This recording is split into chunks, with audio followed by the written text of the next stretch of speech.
Bettor Sports Betting is your home for picks, props, and futures for tonight's action. Bettor Sports Betting wants to know what picks you're playing tonight. Tell us in the live chat on YouTube, Twitter, and the Bettor Sports Network app.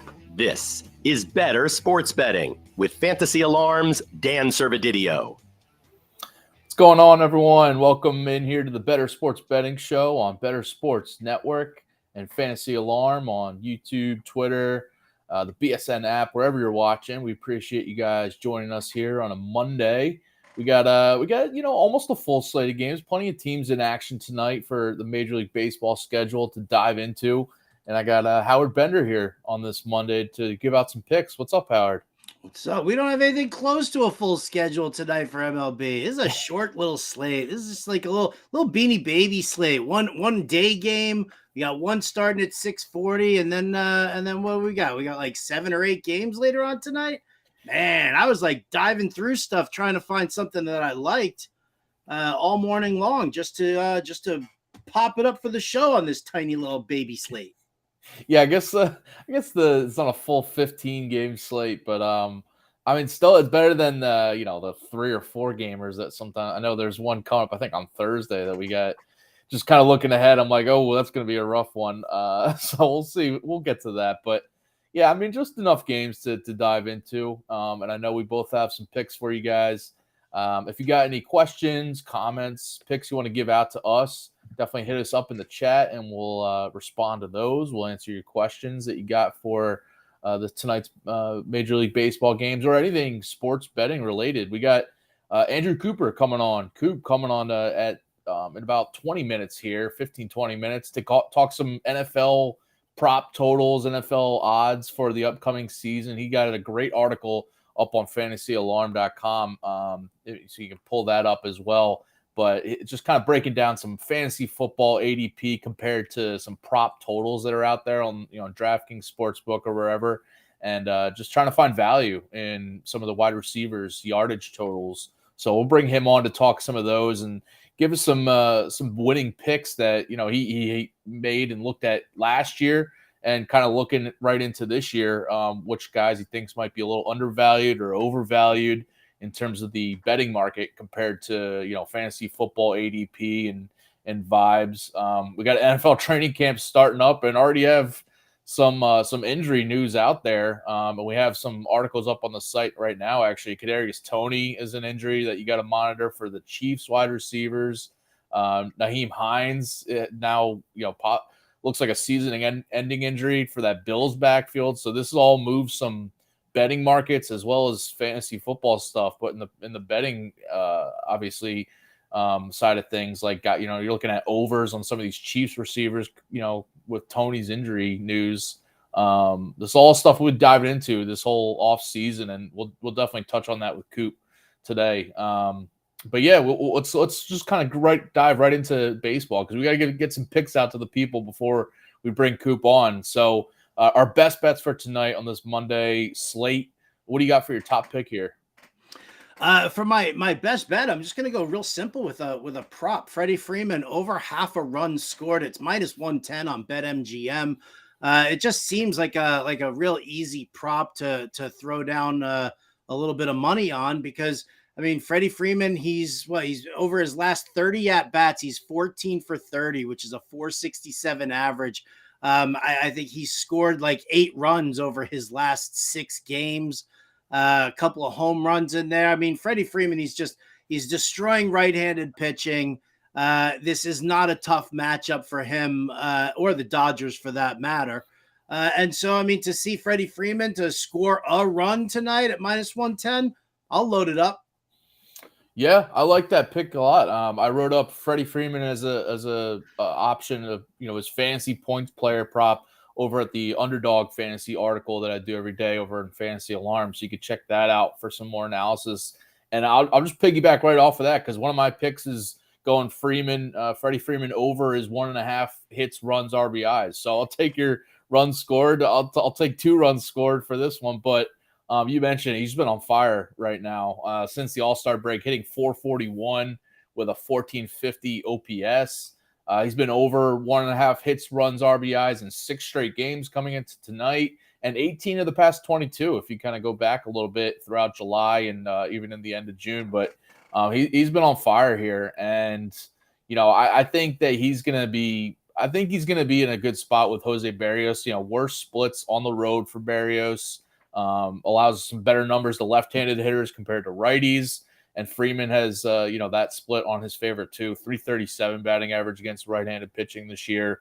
And in his career against Berrios, to both of our credits here, 1 for 3 with a home run in his limited sample size. But, we'll take a home run to go over both these props. So, yeah, I like your call on Freeman here. I think he'll keep the hot streak going. Yeah, it's just you can't bet against him right now. Everything that he's been doing all season long has been absolutely fantastic. So, if you're catching him in a hot streak right now, you got to, I always say you ride the wave until it breaks. If this is what, if they're giving you, and, you kind of have to dig in and search around for props like, 1.5 hits plus runs plus RBI at -150 on DraftKings, rock solid there. It's like, why is the half a run? Why is, over half a run? Why is that just, still at -110? What are they thinking? Are they thinking that he's just, going to be the RBI machine? Are they thinking that something's not going to happen? Nobody's going to knock him in a little further down the order. Freddie Freeman hits in the top 3 of that batting order on the regular. So I'm not really that concerned over it. And, just, lob in a prop like that for me, I'll do it. I mean, I did it over at rtsports.com, their pick'em contest today. That was one of my picks. It was like Freddie Freeman over half a run. Yes, please. Yeah, and to your credit, he's been scoring more runs lately than RBIs actually, which is, he's getting on base, whether it's walking or hitting, and, other guys are hitting him in. So, yeah, I like that call. Freeman, you mentioned it. He's one of those hitters, the multiple parts of the season, when he gets on a hot streak like this, you just got to ride him until he cools off. He's gone through lulls, and I've, gone off of him at times, but he's just one of those hitters this year. When he gets going like this, different guys like Kyle Tucker recently has been one of those where he's just every game, it seems he's like producing. Freeman right now for sure. Ohtani, obviously, when he was on that streak, that homer streak, it was just like you got to ride them until they cool off, because you'll come out ahead more often than not, I think. So, hopefully he keeps it going for both of us tonight. All right, my best bet for tonight, I'm going with the Rangers Astros over 8.5. I got it -122 on FanDuel. I think negative regression is coming for both these pitchers in this game. John Gray has a 4.48 FIP and a 4.43 expected ERA compared to his pretty good 3.31 ERA this year. He's got strong road numbers, but also a 3.93 FIP on the road. Low BABIP, high left on base rate compared to like his career marks. So I think he could be in trouble here on the road against an Astros team that's 339 WOBA, 220 ISO versus right-handed pitching since the All-Star break. So I like the Astros side of things. And then Brandon Bielak, and I think you have a pick coming up, fading Bielak or fading this game too, looking at some of the over. But Brandon Bielak is a guy we've faded a lot this year, and he's just really due for aggression.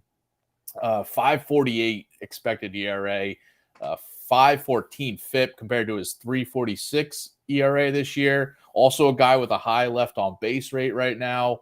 Low strikeout to walk ratio is worrisome against a Rangers team that's just crushing righties all season.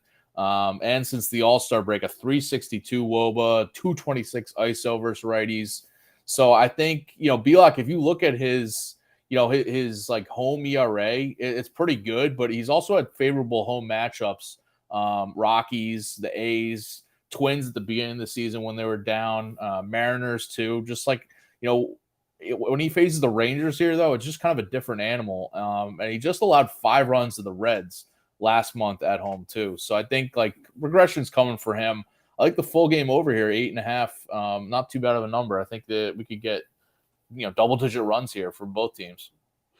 I don't really know if you can even call it negative regression or anything like that, because Bielak sucks anyway. I mean, listen, you hit the nail on the head when you talked about the matchup, right? His last 3 starts, 2 against the Rockies, 1 against Seattle. The Rockies can't hit their way out of a paper bag, even if they're hitting at cores. They still suck. And then the Mariners are striking out at nearly 30% of the time. Doesn't matter if it's a lefty or a righty on the mound. They're just they keep missing the ball on the regular. So I think Belock against this Texas lineup is no good. And yeah, I gotta pick a little later on. We'll have to see. Is it my diamond dog or is it going to be possibly my my daily dinger? We'll just have to wait and see there. But I'm in on this Astros. I'm a little more bullish on Gray, I guess, than you are, simply because with the exception of Kyle Tucker, I don't know anybody on Houston who's actually hitting with any kind of consistency over the past 2 weeks. They've been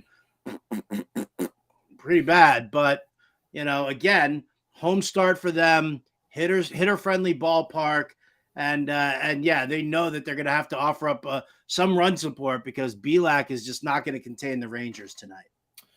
Yeah, I'm a little worried about the Corey Seager injury for the Rangers. I don't think it's going to make that much of a difference, but he is on the injured list now, so you just kind of have to take that into account of the Rangers having one less bat. But I still think the rest of this lineup's really getting it done. I still like it. Yeah, Marcus Simeon's going to have to wake up a little bit, which is why I've got him over 1.5 total bases tonight. All right, minus 105 on BetMGM. Listen, I get it. He's gone 0 in 2 of his last 3 games, but Simeon's kind of a little bit of a streaky guy. He'll hit for he'll hit like a monster for 4 or 5 games, and he'll quiet down for a game or 2, and then he'll turn right back around. And he'll pack it back up again. So, I think Simeon's hit safely in each of his last 2. The 2 games before that, he's been like, meh, meh. So, give me Simeon over 1.5 total bases again, because Belak is not gonna contain this lineup. Yeah, I don't think Belak is gonna have too much success.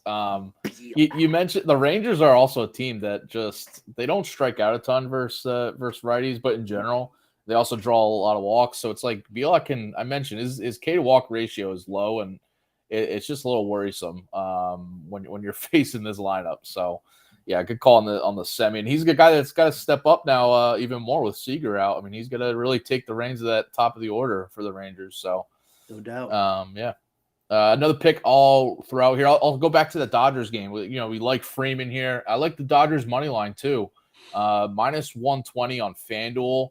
It seems like a toss up because, on the one side you got Jose Barrios going for the Blue Jays, and we got Michael Grove going for the Dodgers. And Grove probably should be an underdog here, but I still like the Dodgers as to win this game. Grove's a guy, we could talk about this quickly, but he's a guy that might be traded at the deadline, right? Like he's a prime candidate that the Dodgers might be looking to ship one of their young pitchers out if they're trying to acquire, a Scherzer, a Verlander, Ohtani. And I feel like this is a thing where it could go either way. But I feel like Grove might be trying to, a little bit more motivation to pitch well, to show that maybe he should earn that and keep that spot in the rotation with the Dodgers, or trying to showcase himself. But he was impressive his last start with 5 innings of 1-run ball against Baltimore. He hasn't been great this year for the most part, obviously, but he does have better numbers at home than on the road. So I like that in his favor. But the other side is where I do feel a lot more confident. I just think the Dodgers are just hammering right-handed pitching since the All-Star break. A 402 WOBA, 218 ISO, and Barrios has worse numbers on the road this year. The Dodgers, by the way, 7-1. They haven't played 7-1 in their first game back at home following a road trip. They haven't played at home since the All-Star break. This is their first home game, which is I think it's just an underlying little factor of these hitters, the pitchers, everyone is going to be a lot more comfortable today after this long road trip after the All-Star break. And just that record, 7-1 in their first games back at home following a road trip. And the Blue Jays, kind of another little underlying factor here. The Blue Jays, I think they could be in for a little letdown because they just came off a hard-fought series versus Seattle where if you watch those games, they basically played in front of home crowds. We had a lot of Toronto fans traveling there. They kind of took over the park there because the Jays are a lot more relevant in the wild card picture than the Mariners right now. So It was interesting to kind of see that playing in front of mostly a home crowd. They did well, won yesterday, but I think maybe a little bit of a letdown going here on the road to LA. So yeah, give me the Dodgers money line. I think working in your favor also is if you look at these two teams, their bullpens over the past, even just go for the past week. The Dodgers have the second best ERA, 1.21 ERA over their last 22 and a third innings over the last 7 days. So worked a little, yeah, but still very, very successful. Toronto, meanwhile, over their last 7 days, 21 innings thrown out of the bullpen, a 5.57 ERA. Just not looking good at all. So I think that just lends some support to taking the Dodgers on the money line for that pick. So I could definitely dig that. My next one here, I'm just going to go to Royals and Guardians. And then and just quickly here, I'm just taking the first 5 innings, under 5 runs. We all know that the Guardians suck against lefties. We all know that the Royals suck against lefties. You got Ryan Yarbrough, who's been fairly decent over his last 3 outings. And then you've got Logan Allen, who's a decent left-handed pitcher who, has had a modicum of success in recent weeks. So, just to see both these lineups, how they struggle against lefties, I'll just, take the under 5 for the first 5 innings and just hope it stays a low-scoring game. The bullpens can blow up later if they want. I don't care. I got it for -120 on BetMGM, so boom. I like that one a lot. I almost went with the full game under here, but I like your first 5 bet even more, so I'll probably tail that because, yeah, the Cleveland offense on the worst end of their splits this year, they're better offense against righties than lefties. And, the Royals they're bad against everyone. So I don't think they're doing much to get this game over. So, yeah, the first 5, though, is where I feel most confident. Leave the bullpens out of it. All right, my next pick here, I'm going with the Padres run line, -1.5, and it's -125 on BetMGM. But I think even though at home here, you're a little more hesitant to do the run line, but Padres versus the Pirates here, I just have a lot of confidence in the Padres. Darvish looked more like himself his last 2 starts, impressive outings against the Phillies and the Blue Jays. And he's a guy that's due for some positive aggression, 3.56 expected ERA compared to a 4.36 ERA this year. He's got, compared to his career marks, his left on base rate and BABIP are a lot worse than they've been. So this is a guy that I think he's starting to have these better outings. And I think another one definitely is coming here against Pittsburgh, who have been bad against righties all season, especially since the All-Star break. Like the second worst in the league. But I think Darvish at home is going to have, he's got better numbers at home than on the road too. Much better. And the other side, it's San Diego's, they've also been really good since the All-Star break against righties, 3.27 WOBA. And they got Quinn Priester for the Pirates, his second career start. He got roughed up for 7 runs against Cleveland in his MLB debut last week. I don't think he's going to fare much better or worse, than 7 runs, but he's probably going to give up around 5 or 6 in this start. And the Pirates pen behind him doesn't give me much confidence either. So I like the Padres here. Nothing about the Pirates gives me much confidence. Nothing about them. So I can dig that. Last game I want to touch on here. I don't know if you've got more, but it's just the Reds going up against the Brewers. Tonight, it's Graham Ashcraft against Colin Rea. Ashcraft's thrown 4 straight quality starts with a 1.82 ERA in that span. He's looked rock solid. That goes back to like his 2 starts before the break and 2 starts after the break. So we've seen him kind of turn a little bit of a corner there. Now, the Reds are 2-8 against the Brewers in their last 10 games, against them. But, I mean, come on, Colin Rea, that dude's given up 8 earned runs over 9 2/3 innings against the Reds just this season. 2 outings against them, he's gotten beaten up. So I'm gonna take a little bit of a chance here, and I'm gonna take the Reds on the money line -105 on Caesars. And then you know what? Just because I'm feeling a little frisky, I'm gonna say Matt McClain over half a run. Because for some reason, Caesars is giving me +105 on that one. So, yes, please. Matt McClain over half a run. Reds on the money line. against the Milwaukee Brewers. Colin Rea. I mean, the Reds won 5 in a row, right? They look great again. Yeah, the Reds. Yeah, I looked at the Reds today too because they're starting to pick it up again. They hit that lull. They got swept by the Brewers right after the All-Star break, but they're now back in the thick of things, and they need this game or a couple games in this new series with the Brewers to just make that division more interesting. So I like that call, and then get plus money on McLean. Not bad. Right. I mean, that's his specialty. He hits near the top of the lineup there. He's like Mr. Singles hitter, and you let Ellie De La Cruz knock him in on the regular. My last pick before we talk some NFL with Andrew Cooper here. My last pick is Bryson Stott over 1.5 hits, runs, RBIs, minus 145 on DraftKings. This is a guy that, honestly, if I wasn't a Phillies fan, I probably wouldn't pay as much attention to him. But he's quietly just like a hit machine this year. I mean, in the league leaders and like hits, 2-strike hits. He's a great 2-strike hitter. But he's hitless in his last 2 games. And believe it or not, we talk about like Luis Ariz, not going hitless in multiple games in a row. He has not gone hitless. Stott has in 3 straight games all season without a hit. So he's gone hitless these last 2. He drew 4 walks yesterday. I think he gets back on the train today, hitting 363 with a 991 OPS in the month of July. He's on fire. And he's got Dean Kramer here who, 4.80 ERA, 5.64 expected ERA. He's allowing a 3.02 batting average to left-handed hitters this year. And Stott himself has got some good splits, 3.14 batting average at home.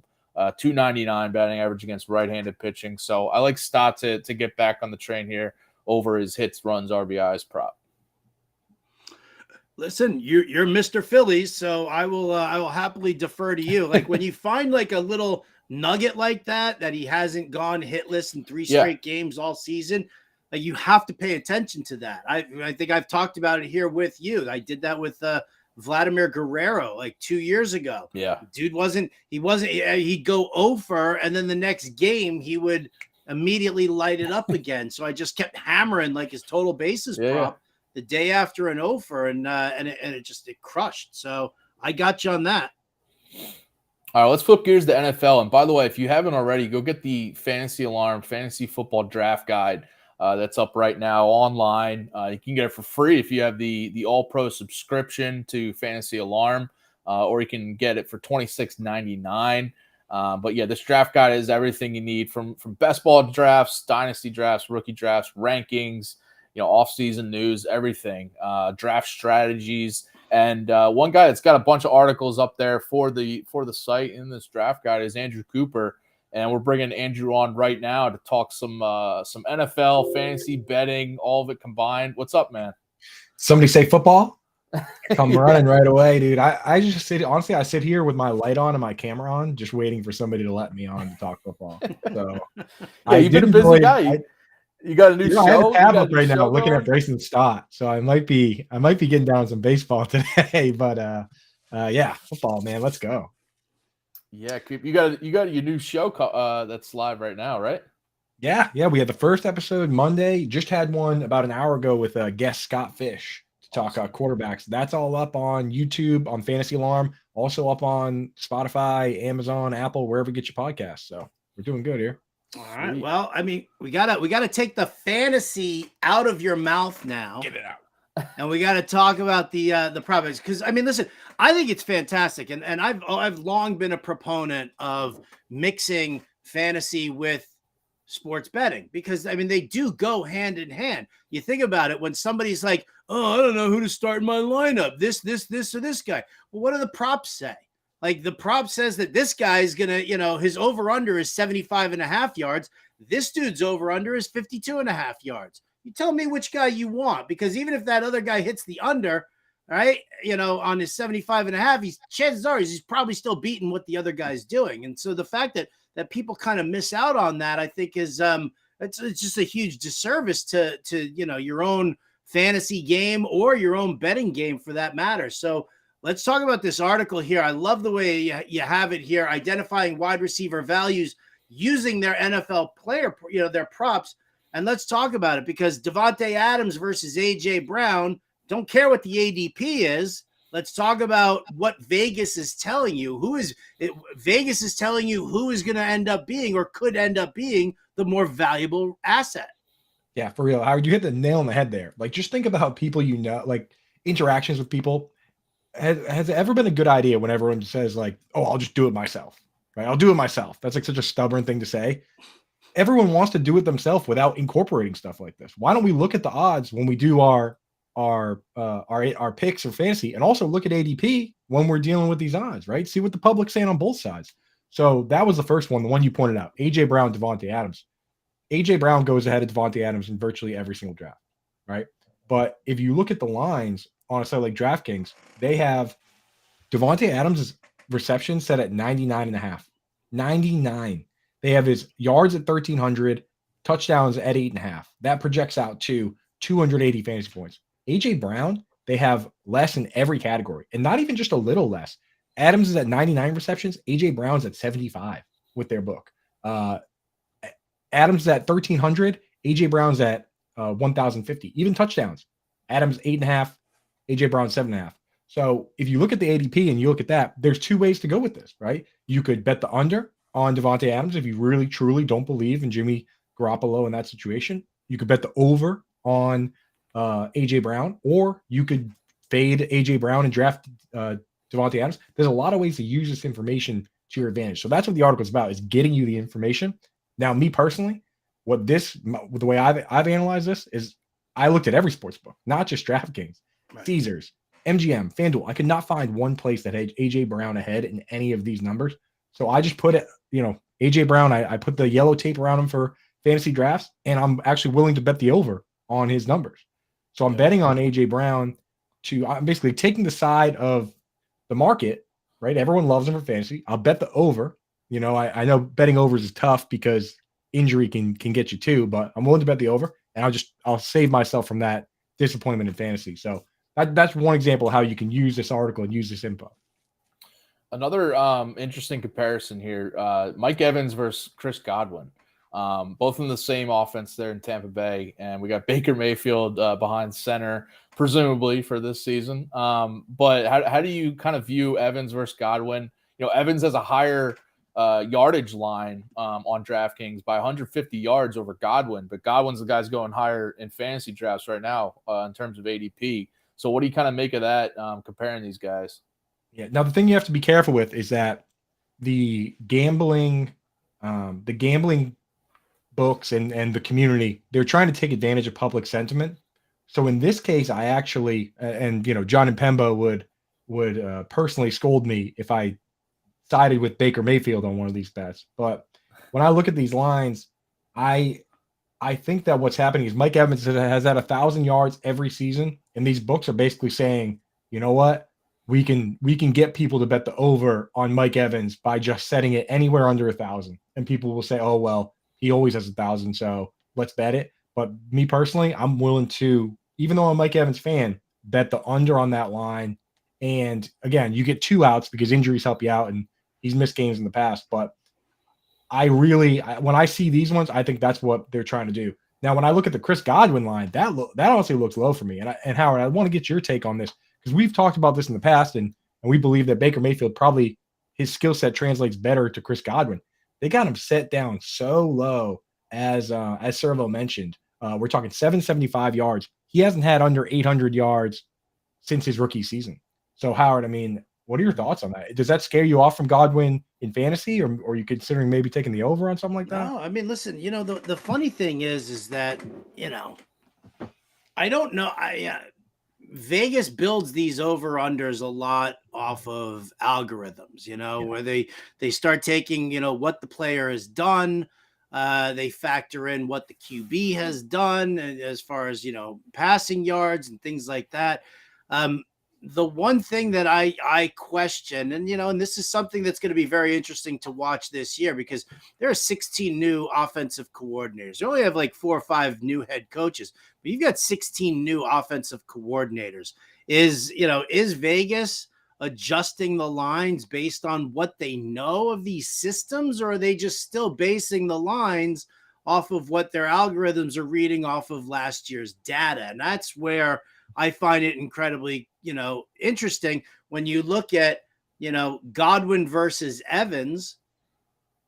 Yes, Baker Mayfield, the system that Dave Canales is putting in to Tampa Bay, it favors a lot more of Baker Mayfield, quick release. He wants to get rid of the ball nice and quickly. Nothing more than, like a 2 or a 3-step drop and then try and deliver the football. That in turn tilts more towards Godwin working out of the slot than it does Mike Evans trying to, run a full route and trying to get it that way. So like for me, yeah, I sit there and I look at something like that. We could also talk about Cortland Sutton versus Jerry Jeudy, because I know that's another big example of this as well. I know the scheme that Joe Lombardi runs. Has Vegas taken into account what the X receiver has done over the last, how many years has Joe Lombardi been, between New Orleans and Los Angeles? Like, so that's one of the things where, you look at certain things and you say, well, is the book right or is the book wrong on this one? So I think for the book to sit there and move down Chris Godwin's numbers because they're bullish on Mike Evans, I think is crazy. To have Jerry Jeudy's numbers higher than those of Cortland Sutton, I think is a mistake. I think Cortland Sutton's props are both, receptions was like 55.5. Passing yards, I think you tweeted that out, that it dropped from like 700 to 650.5. I mean, I'm not sure what the books are seeing or thinking on that front, but to me, that's way off base, and I'll hammer those overs just because I think the books are wrong. And I got proof of that exact concept, Howard, from last year. And anyone that read your current series you have out now with all the coaching systems last year might have been in front of this one. But Jalen Waddle, they had his over-under last year set very low because he was a 7-yard ADOT player as a rookie. Mike McDaniel comes in where it's 2 outside wide receivers and no slot wide receiver. And, it's Deebo Samuel Ayuk, and his ADOT goes up to 13 yards and he smashes the over. The algorithms aren't going to pick that up. So that's why in the draft guide, people should be checking out your coaching systems, because you're the one that actually sits down and says, here's what's changing. Here's what might happen. And with your Cortland Sutton take, it's exactly that. I've had people that have mischaracterized what they do or what they've done as the slot guy benefiting it. And it's because of Marquise Colston, right? He was the big slot guy. They confuse Colston with Michael Thomas. Michael Thomas is not the big slot. He's the slant guy from the split end X position, like you point out. So I'm with you on that, man. Plus 650, I don't know, maybe unless the 650 over under yardage total, unless they know about some injury that we don't know about, I just don't see why that line would come down to there. I'm much more willing to make that bet at that number. So yeah, give me that all day long. Or maybe it's these trade rumors to New England or things like that we've been hearing a little bit about. So maybe there's some of that in there, but I don't know, man. Cortland Sutton, wherever he goes, 650 just feels low for him. It seems like some of these yards lines, like DraftKings, whatever sportbook, it seems like they're trying to cover themselves a little bit by setting it a little bit lower, because a lot of people, like you were saying, like injuries, whatever, underperforming, they don't want to get burned by a lot of unders. And like the Mike Evans line, they're begging people to take the over there. But right. So maybe that's like part of it. But one of the guys that's kind of related right to that is Deebo Samuel, who was really one of the big notable underperformers last year with his yards prop. And, he dealt with, that quarterback situation and some injuries, but his ADP is a lot higher than his receiving yards line, with his rushing production probably has something to do with that. But what are you doing with his lower receiving yards line this year, like compared to last year, and how much of a talent we know he is? Well, you hit on it right there. And this is why it's so difficult to do this for running backs, but it's very easy for wide receivers, is that with running backs, you have to account for receptions, receiving yards, rushes, rushing yards, and touchdowns, receiving touchdowns and rushing touchdowns. Just putting the whole prop profile together is very difficult. With wide receiver, it's easier. I'm even in August, I'm going to come out with another update on this that has all the lines. Right now, they're still kind of trickling in. But the yards always come in early. Later we get more reception and yard and touchdown props. But Deebo Samuel is the exact example that his ADP is always going to be higher because of the carries, because that he's capable of even last year, like 40 carries while he was getting hurt. So that's always going to be part of it. But man, they have him set so low at 725 yards, and they have Brandon Ayuk higher at 800. 2 years ago, me and John and Pemba sat down and told everybody that would listen that Ayuk was going ahead of Samuel in drafts, but the sports books like Debo better. So we were like, get on Debo.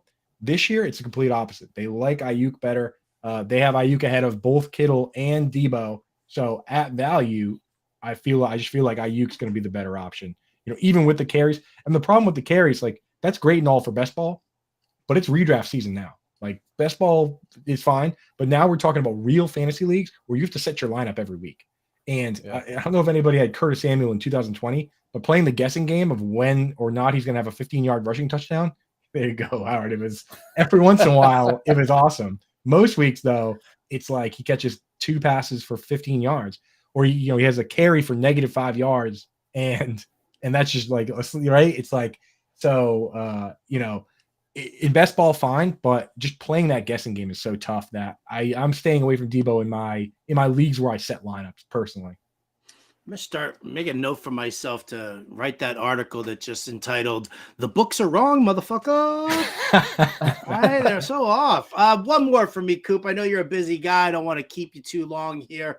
Any other undervalued wide receiver totals that you're looking at? Like, you're looking at somebody's props and you're like, I just don't understand it. It could be receptions, it could be yards, whatever you want. Yeah. So in terms of betting, there's a couple guys that have been steamed up that are much higher than where they should be. The number one would be DJ Moore in terms of 80. So this is one you can use in ADP. The Vegas does not like DJ Moore, and he's going very early. So he's a guy that you can fade. One that you can probably bet is a guy like Chris Olave, where Vegas actually really likes Chris Olave compared to ADP, surprisingly. So if based on the ADP and based on where they have him, Chris Olave betting the over on his number, even at 1,000 yards, or T Higgins, those are two I like. A lot of the second wide receivers, the wide receiver twos, those are guys that Vegas likes a lot better than ADP. So you can draft those guys in that situation. Guys like Tyler Lockett, guys like Devonta Smith, guys like T Higgins. Those are all being favored in that sense. Guys that you want to bet against are guys like Mike Williams is one Vegas does not like. Vegas is also Christian Watson, another guy that we should probably be betting the under on if you go by Vegas. And just because Jordan Love, we don't know what's going on there.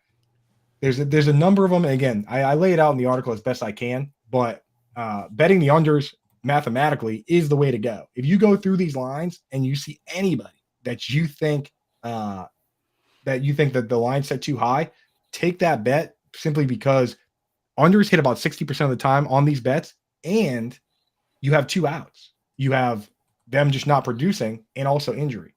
So check that one out. But I got to say, when I look at ADP, but I would look at Vegas, I think Vegas in a lot of places is a little sharper than ADP personally.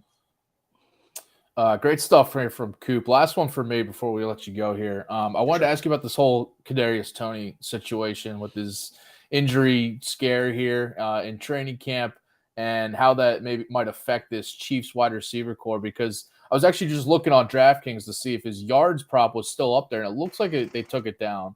But your article, you have it listed, 630.5 was his total yards prop, which is lower than what his ADP might say, or did say before this whole injury thing. But what do you kind of make of this situation for the Chiefs?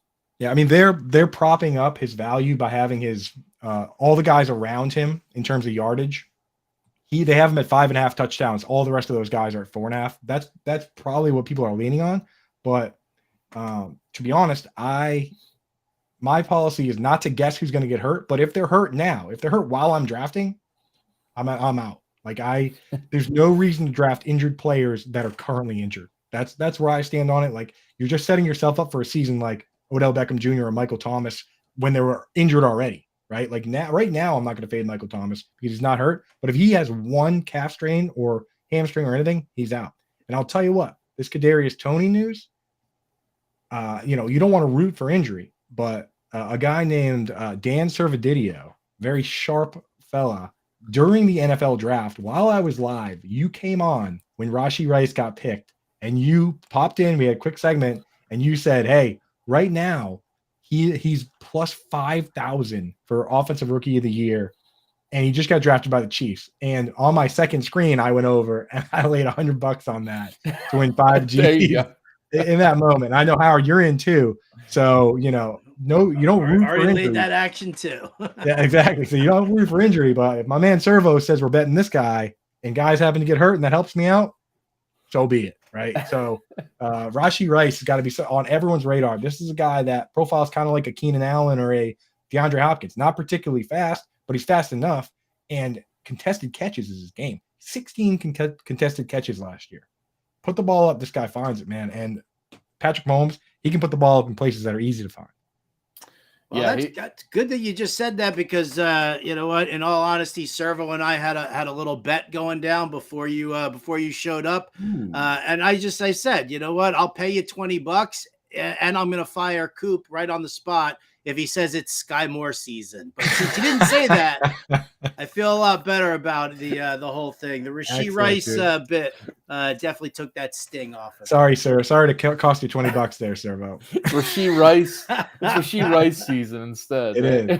Nice I'll season, take baby. Rashee Rice season all day long. Rashee Jerry Rice. This guy was a stud in college. Yeah, Jerry. Right. Yeah, Jerry. He's got the Rice name working for him already. Yeah, it can't be wrong. All right. I think we lost Servo. All right, he's too excited. Too excited about Rashee Rice, man. He's like, needs more bandwidth. Show us you want to make a bet without showing us you want to make a bet.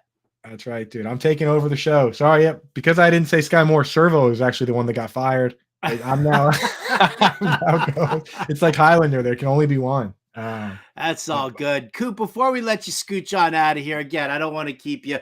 Tell everybody out there where they can read all your stuff, where they can follow you. Obviously, your Twitter handle's on the screen, and you're plastered all over the Bettor Sports Network. But, go ahead. Give us the spiel. If people watching, I know some people are listening. If you're watching, you can see it's written all over Howard's hat and shirt. FantasyAlarm.com.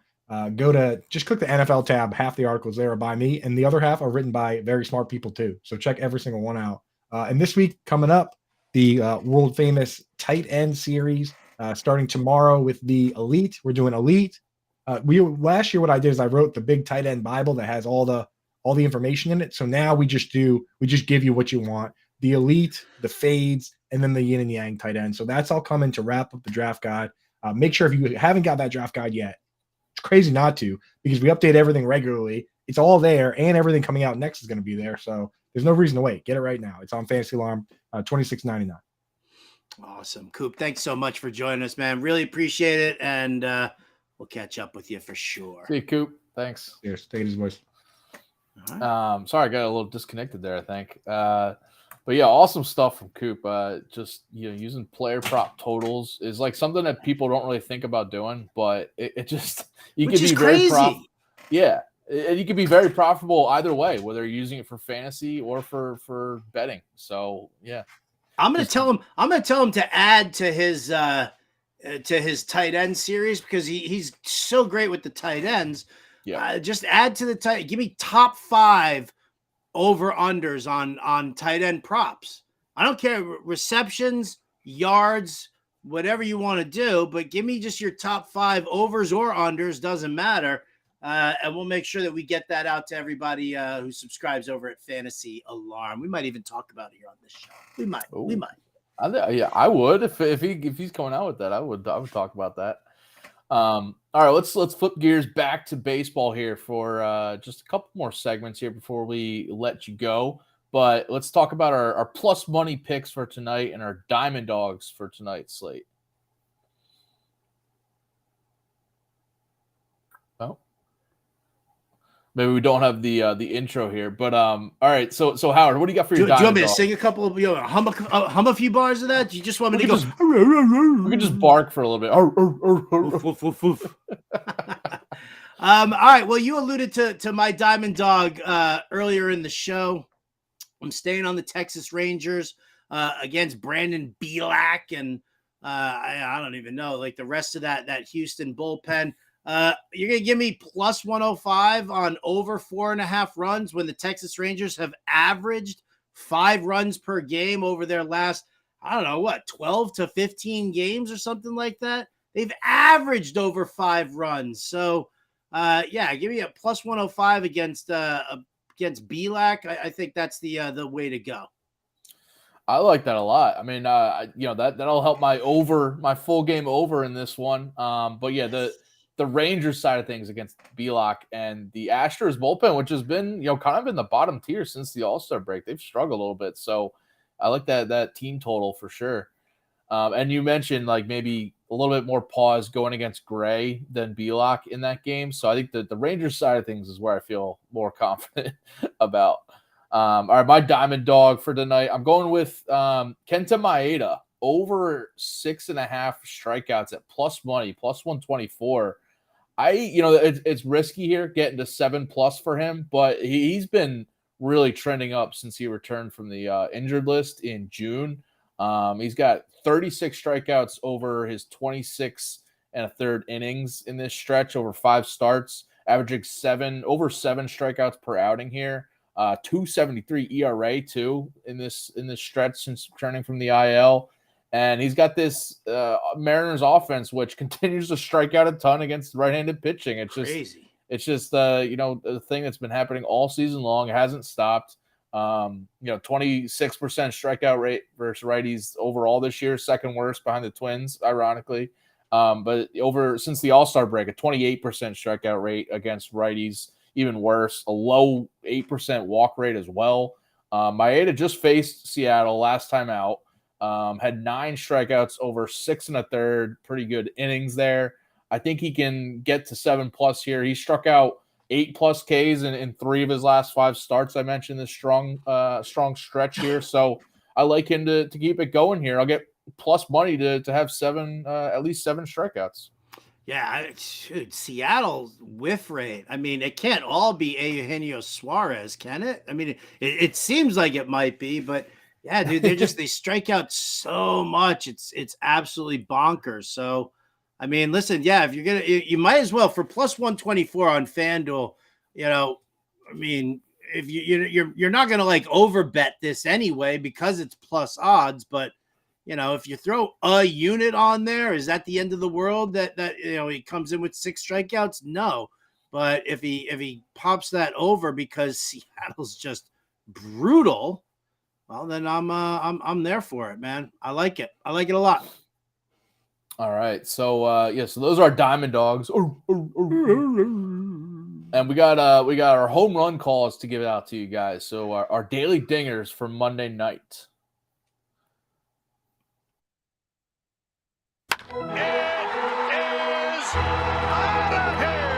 Now that's a dinger. All right, I'm going to a team that I absolutely crapped on earlier in this show when we started talking Guardians versus the Royals. Oh, no, I know. We were talking about Bielak. And Bielak with his 2 amazing outings against the Colorado Rockies. But I'll tell you what, you got one pitcher on the mound tonight who's almost as much, if not more, than Brandon Bielak, and that is Patrick the Turd Burger Corbin.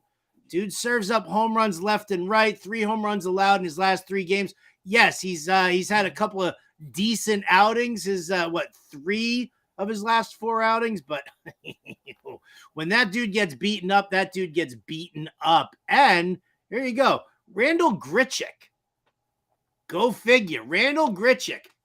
He's got a 413 weighted on base average against left-handed pitching, and that comes with a 989 OPS and a 254 isolated power mark. So wow.